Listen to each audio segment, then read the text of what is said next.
할렐루야. 안녕히 주무셨습니까? 하나님께서 오늘도 우리에게 좋은 날을 허락하셨습니다. 하나님 안에서 하나님 말씀을 누리고 또한 은혜를 누리는 삶이 좋은 삶인 줄 믿습니다. 오늘도 하나님께서 여러분들 가운데 은혜와 은총을 충만하게 부어주시기를 소망합니다. 기도하겠습니다.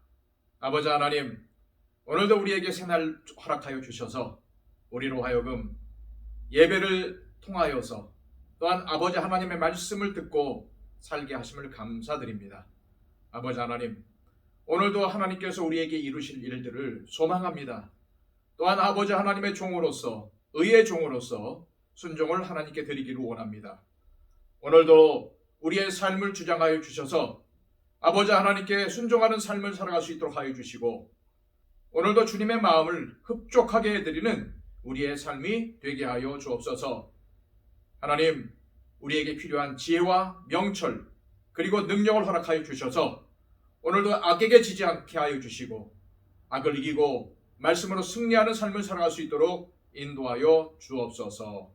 예수 그리스도의 이름으로 기도하옵나이다. 아멘.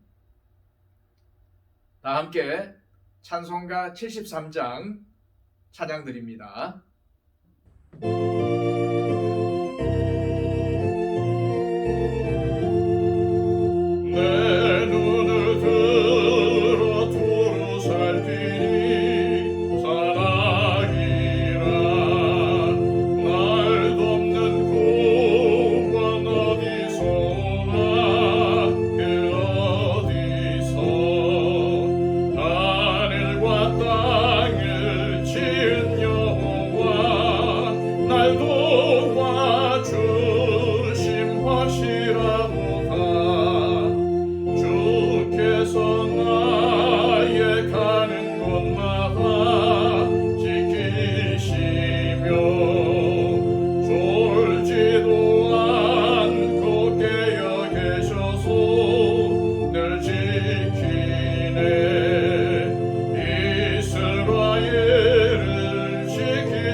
이 시간 우리에게 주시는 하나님의 말씀은 신약성경 로마서 6장 15절에서 23절까지의 말씀입니다.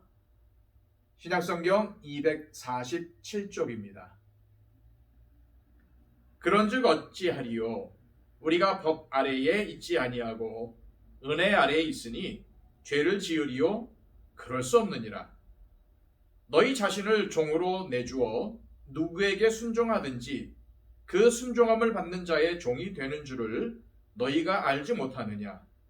혹은 죄의 종으로 사망에 이르고 혹은 순종의 종으로 의에 이르느니라. 하나님께 감사하리로다. 너희가 본래 죄의 종이더니 너희에게 전하여 준 바 교훈의 본을 마음으로 순종하여 죄로부터 해방되어 의에게 종이 되었느니라. 너희 육신이 연약함으로 내가 사람의 예대로 말하노니 전에 너희가 너희 지체를 부정과 불법에 내주어 불법에 이른 것 같이 이제는 너희 지체를 의에게 종으로 내주어 거룩함에 이르라. 너희가 죄의 종이 되었을 때에는 의에 대하여 자유로웠느니라. 너희가 그때에 무슨 열매를 얻었느냐? 이제는 너희가 그 일을 부끄러워하나니 이는 그 마지막이 사망임이라. 그러나 이제는 너희가 죄로부터 해방되고 하나님께 종이 되어 거룩함에 이르는 열매를 맺었으니 그 마지막은 영생이라. 죄의 삭은 사망이요 하나님의 은사는 그리스도 예수 우리 주 안에 있는 영생이니라. 아멘. 오늘 본문의 내용은 그리스도인이라면 반드시 살아야 할 거룩한 삶, 즉 성화에 대한 바울 사도의 권면을 담고 있습니다. 바울 사도는 로마서 5장에서 율법이 없을 때에는 죄를 지어도 죄가 무엇인지 몰랐지만 율법이 들어오고 나니까 사람이 얼마나 많은 죄를 지은 죄인인가를 알게 되었고 또 예수 그리스도께서 그 죄를 용서해 주시는 분이시기 때문에 죄가 많은 곳에 은혜가 넘치게 되었다라고 말했습니다.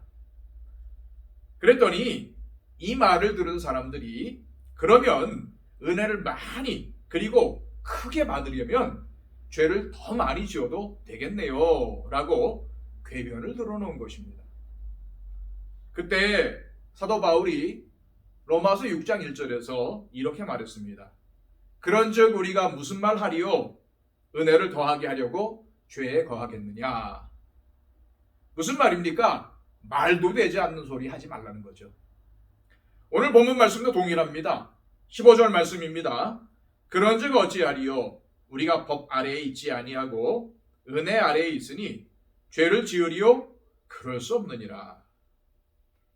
사람들이 사도 바울의 말을 듣고 죄가 우리를 지배하지 않고 은혜가 우리를 지배한다면 죄보다 은혜가 더 크니까 죄를 지어도 상관없겠네요 라고 궤변을 늘어놓은 것입니다. 그에 대해서 바울이 뭐라고 대답합니까? 그럴 수 없느니라. 역시 그럴 수 없다고 말합니다. 하나님께서 우리에게 은혜와 사랑을 부어주시는 것은 그것으로 방종하라는 것이 아니라 하나님의 은혜를 기억하고 더욱더 의무를 다하는 사람이 되라는 것입니다. 그러므로 우리로 하여금 의무를 다하게 하는 것은, 다른 말로 순종을 다하게 하는 것은 강력한 법률이 아니라 은혜라는 것입니다. 우리가 과거와는 다른 새로운 삶을 살게 되었다면 그것은 형편없는 우리가 측량할 수 없는 하나님의 은총을 입었기 때문입니다. 그래서 은혜를 베푸면 죄를 짓는다라는 말은 하나님의 은혜를 경험하지 못한 사람들의 궤변일 뿐입니다. 하나님의 은혜를 입었다는 생각이 깊이 들면 그것을 삶으로 증명하려고 합니다. 그래서 이전의 잘못된 삶을 청산하려고 말씀, 즉 하나님의 법을 지키는 삶을 살게 되는 것이죠. 이게 뭐예요? 순종의 삶입니다. 16절 말씀입니다. 너희 자신을 종으로 내주어 누구에게 순종하든지 그 순종함을 받는 자의 종이 되는 줄을 너희가 알지 못하느냐? 혹은 죄의 종으로 사망에 이르고 혹은 순종의 종으로 의에 이르느니라. 여러분도 아시다시피 인간은 자유의지를 가지고 있습니다. 따라서 인생을 살아가는 동안 무수한 선택을 하며 살아갑니다. 그런데 선택은 분명히 자신이 자유로 하는 것이지만 그 다음에 그것에 지배를 받게 되죠. 만약 누군가가 자신의 선택으로 술집에 들어가게 되면 술의 지배를 받게 되고 자신의 선택으로 도박판에 들어가게 되면 그곳에 다스림을 받게 되는 것이죠. 마찬가지로 우리가 우리의 의지를 다해서 진리의 자리에 발을 디디면 진리가 우리를 지배하게 됩니다. 즉 우리가 진리를 주인으로 모시면 우리는 진리의 종이 되고 그 다음에는 진리가 나를 다스려 주시는 것이죠. 우리 인간이 본래 무엇의 종이었고 지금은 무엇의 종이 되었는가를 이렇게 바울은 증거하고 있습니다. 자, 17절, 18절 말씀입니다. 하나님께 감사하리로다. 너희가 본래 죄의 종이더니 너희에게 전하여 준 바 교훈의 법을 마음으로 순종하여 죄로부터 해방되어 의에게 종이 되었느니라. 자, 우리는 본래 무엇의 종이었어요? 그렇죠. 죄의 종이었습니다. 그런데 지금은 교훈의 본을 마음으로 순종하여 의의 종이 되었다고 말씀하고 있죠. 여기서 교훈의 본은 하나님의 말씀입니다. 우리가 바르게 살아갈 수 있도록 해주는 것은 오직 말씀에 순종해서 따라가는 것밖에 없습니다. 이것을 바울은 의에게 종이 되었다고 표현을 하고 있습니다. 이처럼 하나님의 말씀은 우리로 바른 길을 가게 하는 틀과 같습니다. 순종하는 마음으로 하나님의 말씀을 따라서 가면 하나님의 말씀은 우리를 의로운 길로 인도하고 그 의로운 길을 걷게 해주는 것이죠. 이제 바울은 의에게 종이 되어 살아가면 어떤 결과를 맞게 되는지 20절부터 23절까지의 말씀에서 이렇게 밝힙니다. 너희가 죄의 종이 되었을 때에는 의에 대하여 자유로웠느니라. 너희가 그때에 무슨 열매를 얻었느냐? 이제는 너희가 그 일을 부끄러워하나니 이는 그 마지막이 사망임이라. 그러나 이제는 너희가 죄로부터 해방되고 하나님께 종이 되어 거룩함에 이르는 열매를 맺었으니 그 마지막은 영생이라. 죄의 삭은 사망이요 하나님의 은사는 그리스도 예수 우리 주 안에 있는 영생이니라. 죄의 종이었을 때 의에 대하여 자유로웠다고 하는 것은 의와는 상관없이 제멋대로 살았다는 것입니다. 그렇게 살면은 거룩함에 이르는 열매를 맺을 수 없는 것은 물론이고 지나고 나면 그렇게 살았던 것이 굉장히 부끄럽게 여겨지고 그 마지막이 사망입니다. 하나님 없이 살면은 아무리 착하게 살고 큰 업적을 쌓아도 아무리 좋은 일을 많이 해도 그것이 우리를 영원으로 인도해 주지는 못합니다. 오직 영원하신 분만 우리를 죽음이 아니라 영원한 생명으로 인도해 주실 수 있는 것입니다. 23절에서 죄의 삭은 사망이요 라고 할 때에 삭스로 번역된 헬라어 옵소니온의 본래의 의미는 군인이 받는 급료를 의미합니다. 일꾼은 일하고서 그 대가를 받지요. 군인도 역시 복무하고서 그 대가를 받습니다. 두 사람이 동일한 액수의 돈을 받는다고 해도 그 의미는 동일하지 않습니다. 일꾼에게 있어서 삭은 자신의 시간을 판 대가라고 한다면 군인에게 있어서의 삭은 자신의 목숨을 걸고 받은 대가입니다. 이처럼 목숨을 걸고 아무리 큰 결과와 업적을 이루어도 그것이 그리스도 예수 밖에서 이루어진 일이라면 그 결과는 영원한 죽음이 될 수밖에 없습니다. 기업에서, 학문에서, 관직에서 모두 마찬가지입니다. 앞에서 말씀드렸지만 오늘 본문은 하나님의 종, 곧 의의 종으로서 우리가 어떻게 살아야 하는지에 대해서 바울의 권면을 담고 있습니다. 하나님의 종, 의의 종으로 살아가는 삶을 우리는 성화 내지는 성화의 삶을 살아간다고 말합니다. 그런데 우리가 성화의 삶을 살아가는 것을 방해하는 것은 딱 세 마디라고 합니다.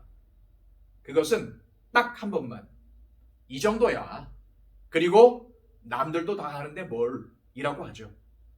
사랑하는 여러분, 우리로 하여금 성화의 삶을 살아가게 하는 것은 우리의 의지나 결단이 아닙니다. 우리의 의지나 결단은 그렇게 할 능력이 없죠. 우리로 하여금 성화의 삶을 살아가게 해주는 것은 오직 하나님과 하나님의 말씀임을 기억하시길 바랍니다. 하나님을 우리의 힘으로 삼고 하나님의 말씀에 우리를 얻는 것입니다. 거기에 우리의 의지와 결단을 더하는 것이죠. 그렇게 된다면 우리의 삶은 이 땅에서 영원한 생명을 누릴 뿐만 아니라 하나님께서 우주 만물과 사람을 창조하시고 세우신 창조주이심을 널리 알리는 주님의 통로가 될 것입니다. 오늘 하루도 그 은총 속에서 살아가시는 한 날이 되시기를 축복합니다.